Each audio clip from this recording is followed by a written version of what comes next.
درې جملې زده کوو په الماني ژبه باندې. دوه جملې زه درته وایم، یوه جمله به تاسو خپله په کمنټ کې لیکئ. پوښتنه ده ستاسو څخه کومه چې ستاسو هم زده شي. کله چې موږ چاته وایو ته څوک یې، ته څوک یې، دغه جمله په الماني ژبه داسې وایو wer bist du، wer bist du، ته څوک یې.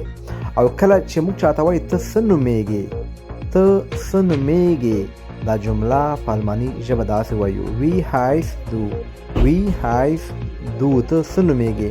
او دوستانو کله چې موږ چاته په ریسپیکټ یا مؤدبانه شکل سره وایو یو کس ته ستاسو نوم څه شی دی، ستاسو نوم څه شی دی، دغه جمله په الماني ژبه څنګه وایو تاسو یې په کمنټ کې ولیکئ.